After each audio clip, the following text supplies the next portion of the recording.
viewers, I'm Aurora Samuel, and today I'm joined here with Dr. Laith Alsayegh, a board-certified medicine specialist in vascular medicine with over 23 years of medical experience. He's the medical director of both the Anticoagulation Clinic and Vascular Lab at Aurora, and trained at one of the most prestigious clinics in America, the Cleveland Clinic. Today, we'll be breaking down the myths behind high blood pressure and everything with vascular medicine evolving with precision care. Dr. Laith Alsayegh, thank you so much for joining me today. Thank you for having me. I appreciate it. Of course. I'd love to start off with hearing about your journey from Jordan to vascular medicine here in Milwaukee. Sure. So, we were living in Jordan for a while. When I graduated high school, my parents, we already had plans to come to the U.S. and migrate to the United States. We already had family living in Cleveland, Ohio. Mm-hmm. My grandparents were there, and I had several uncles on my dad's side of the family who were living in Cleveland. So when I was done with high school, we decided to come and, to seek a better life for our family. So we migrated from Jordan to the U.S. We lived in Cleveland for a while, and that's when I started college in Cleveland. And then after graduating college, I went to medical school at Ohio State, and then I stayed in Columbus, Ohio for my internal medicine residency, and then I went to the Cleveland Clinic for my fellowship in vascular medicine. And then after I was done with fellowship, I was, before I finished, obviously, I was looking for jobs, mm-hmm. and this was the job that actually wanted for me. I had several offers to take in terms of jobs in vascular medicine in Columbus, in Cleveland, in Chicago, and Milwaukee. But then after discussing everything with my family, my wife, we decided to come here to Milwaukee, and we've been here since 2006. So wow, it's been great so far. Nice. We love it. Yeah. So full circle. Yeah. How do you explain the difference between vascular medicine and general cardiology to someone who might think it's just all the heart stuff? Yeah, so that's a good question. So cardiology obviously is the studying and the treatment of heart conditions. So it mostly deals with heart issues. However, a lot of cardiologists also deal with stuff outside the heart, peripheral things, like carotid disease, aortic disease, and so on. Vascular medicine specializes with vascular disease outside the heart. So we're not necessarily cardiologists, although some vascular medicine specialists do train as cardiologists and they treat cardiac disease, but they also treat, vascular disease. However, the training I received was after internal medicine, I just did vascular medicine. And with vascular medicine, you basically treat everything outside the heart. Mm-hmm. So we treat everything from carotid artery disease, aortic disease, peripheral artery disease in the legs, varicose veins, venous insufficiency, lymphedema, blood clots, blood clotting disorders, things like vasospastic disorders like Raynaud's disease, and so on. So it's really everything outside the heart for vascular medicine. Cardiology is mostly heart related. Was there something that made you want to pick vascular over cardiovascular medicine? That's a good question. For a long time I actually thought about, doing cardiology. But during my residency training in internal medicine, I actually did two rotations in vascular medicine. And I just absolutely loved it. And I just kind of made a switch from wanting to do cardiology to wanting to do vascular medicine, because I just really fell in love with the discipline and the specialty itself. And after that, I did my training in vascular medicine, and here we are.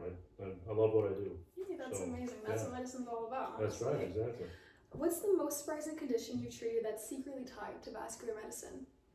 So I wouldn't say it's surprising. It's actually something very common that we see here in Milwaukee, not just in Milwaukee, but in the Midwest and in the Northeast. There's a condition called Chilblain's disease or perniosis. Not a lot of people know about this, but it's a condition that most people get in the winter months when it's actually cold outside. And they develop those lesions on their toes, sometimes on their fingers. And they're basically reddish, purplish, brownish lesions that can occur at the tips of the toes. They're painful, they can burn, your skin can slough off, you can have some swelling of the toes and the fingers associated with that. And usually happens only in the winter months when it's cold outside. And then when it gets warmer outside in the summer and the late spring months, that actually self-resolves. But it can be associated, in people who are smokers, people who have what we call Raynaud's disease, but it can happen even if you don't have anything else. And, like I said, it just kind of resolves when it gets warmer outside. And then it can come back the following winter and so on. Unfortunately, it's something that gets misdiagnosed all the time, and I see even other specialists who deal with vascular disease, cardiologists, vascular surgeons, and internists. They don't necessarily know what that is, and they do this whole workup on it, and thinking that it could be blood clots coming from the heart, or clots or cholesterol pieces breaking loose from the aorta or from somewhere else, and just kind of ending in the toes, something we call blue toe syndrome. So a lot of people mistake it for that, but it's actually as simple as just that hernia or Chilblain's disease. Something I see all the time here, in the cold winter months. Maybe because your scope is outside of just the heart, you have more of an open lens to see why it's not just that. Yeah, and it's funny because like before my fellowship training at the Cleveland Clinic, I never even heard of that condition. I didn't even know about it. But then, being in Cleveland, it's in the Midwest, it's in a cold area. We saw a lot of perniosis, and I actually, got exposed to that diagnosis and that disease quite a bit in the cold winter months in Cleveland. So it was good to kind of get exposure to it, and then now recognize it as soon as I see it. I know exactly what it is. That's amazing. Yeah. Truly. If you could get every patient to get under one preventative habit, what would it be? The biggest thing, honestly, is stop smoking. It's a habit that causes a lot of vascular issues. We see it causing heart disease. It causes cancer. It causes peripheral artery disease. It causes aneurysms in the aorta. It causes hypertension. A lot of other stuff. So if you can never actually start smoking from the beginning, that would be great. But if you are a smoker, I would encourage you to quit smoking. But smoking is a huge thing that's associated with multiple pathologies. And vaping? That too, absolutely. Sometimes vaping could be even worse than smoking. With the things that people vape, you don't even know what you're inhaling. All these chemicals that go into your lungs and your system, who knows what's in there that could be causing cancer and other issues. And it's becoming popular and generalized now for like younger kids to do it. It's absolutely terrible. And a lot of times, those vapes have different flavors that makes them more attractive to the younger population, and it's tragic actually that this is becoming very popular. Yeah. Moving on, how did your training at the Cleveland Clinic shape how you approach patient care now? So I wouldn't say it's just the Cleveland Clinic. So as a physician, you kind of go through a journey of training, right? So you start off in high school, you kind of develop this interest in medicine, and then maybe even not even in high school, maybe in high school you didn't even know what you wanted to do, and then you get into college, and then you're like, okay, I want to do medicine. But you have experiences that you go through in high school, in college, in med school, residency, and then in fellowship training. All these things really kind of shape how you think and how you treat patients and how you treat people. So I wouldn't say it's just the Cleveland Clinic, but my medical training at Ohio State, at medical school, or my medical training in internal medicine at Riverside Hospital in Columbus, or even like in college, or even in high school, all these things kind of, make you, the person that you are. And then you kind of come up with diagnoses, you come up with a way of thinking and how to tackle, certain topics or certain challenges in your life that can help you hopefully get to the right answer. But definitely the Cleveland Clinic training had a lot to do with with how I approach patients now and how I deal with patients, because that's a specialty that I practice. So I'm obviously forever grateful for the training that I got in Cleveland, because it taught me what I'm doing now. But obviously the things that you learn beforehand also help you with developing how you treat things. Yeah. What's a common myth about blood pressure or circulation that you wish would disappear? So a lot of people think that blood pressure is caused by something, but what we know about blood pressure, or high blood pressure, for example, is that most people with high blood pressure have what we call essential hypertension, where it just doesn't necessarily have a reason. It just kind of occurs for no great reason. However, as we get older, the blood vessels can, get stiffer. So that's why the older population tends to have, more frequency of high blood pressure. But, there's also other reasons why people develop high blood pressure. If you have narrowing of the kidney arteries, whether it's related to blockages caused by cholesterol, blockages that you could potentially be born with, or something called fibrovascular dysplasia that can affect the kidney arteries, or other potential pathologies that can cause blood pressure. Smoking can contribute to that, and all that stuff. But one thing that people harp on a lot of times is that why do I have high blood pressure? You want to treat it obviously, but you have to know also that a lot of times blood pressure can just occur, and it's essential hypertension. It just kind of happens as we get older. But there's also some younger patients who can develop high blood pressure as well, even at a younger age. Is there certain symptoms, or it just occurs? Believe it or not, most people who have high blood pressure may not necessarily have symptoms. So you just check their blood pressure and it's really high, and a lot of people just kind of adapt and live with high blood pressure without even knowing it until they go to the doctor and get their blood pressure checked. However, things to kind of look for high blood pressure would be like headaches, frequent nosebleeds, potentially blurred vision, sometimes chest pain if your blood pressure is really high.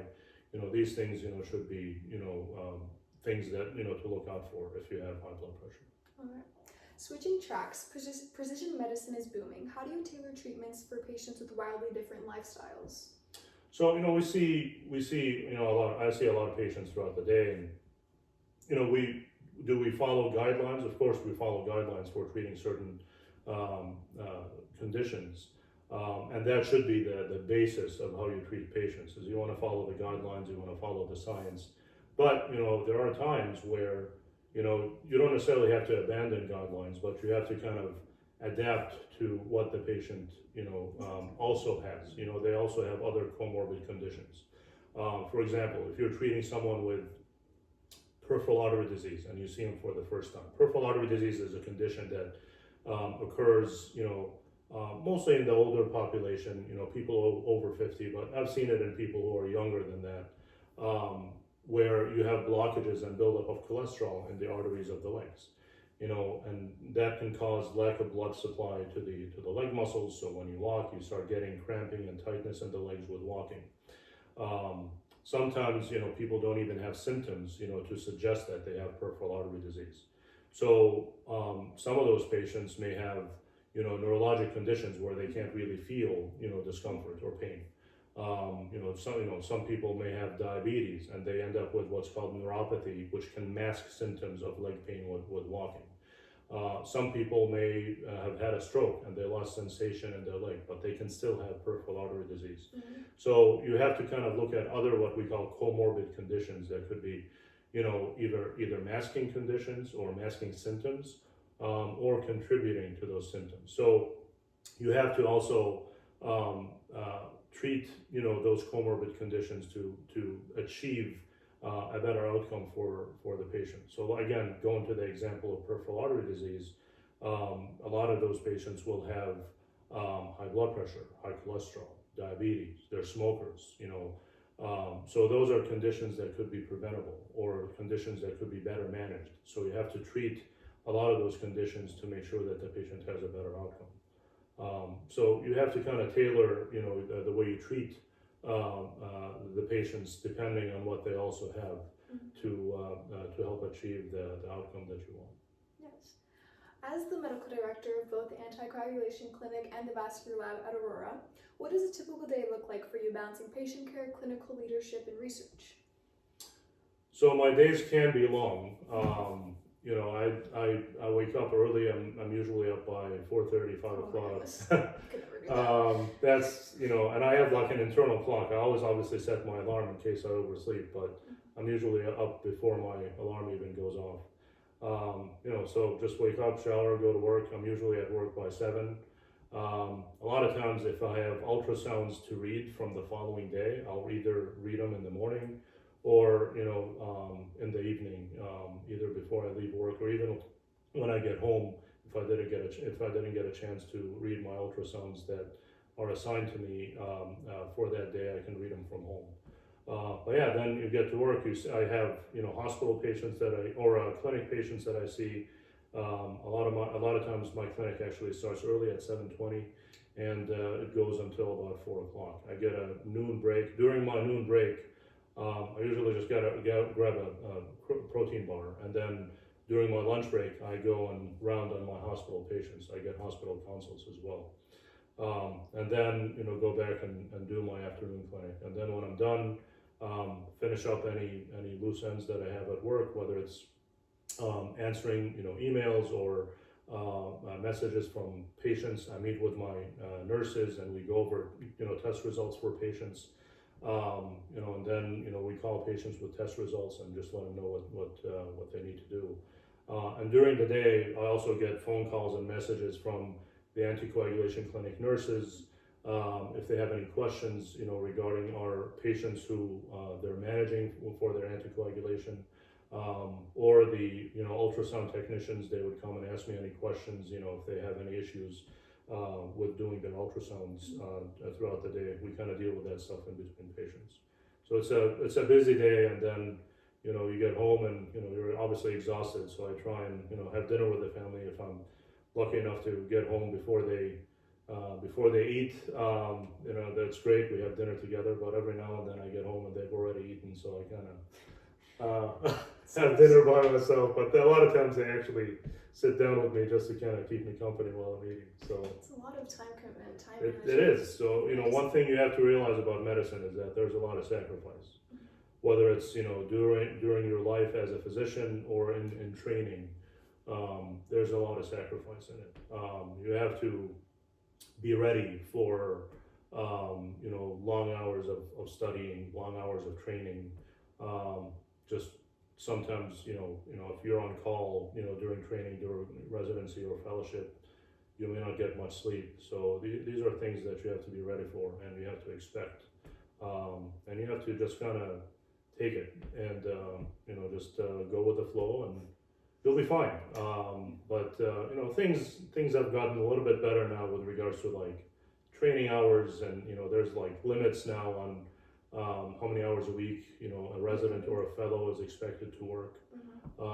It's crazy. I'm gonna sound old when I say this, but when I was in training, we didn't have that. So we had like no limits on training hours. So I remember days where you're there from 6 in the morning, sometimes 5 in the morning, you're working all day, you're seeing patients in the hospital, and then you're on call, you spend all night, up, admitting patients, dealing with hospital patients, emergencies, what have you, and then you have to work, the rest of the following day, and then you get to go home, 5, 6 o'clock the following night, and then, you get, a little bit of sleep, but it's a little bit better now. My mother would get like a max 2 hours when she was trained to be an NP of sleep. Yeah. It's crazy. It is. Yeah, medicine, you can't go into it for like wealth or prestige. Exactly. Otherwise, you're going to have experienced burnout within like a year. Absolutely. And that's what I tell people is that you got to get into it because you love it, because you like the science, you like to help people, you have to love what you do. Don't go into it for the prestige or the money, like you said.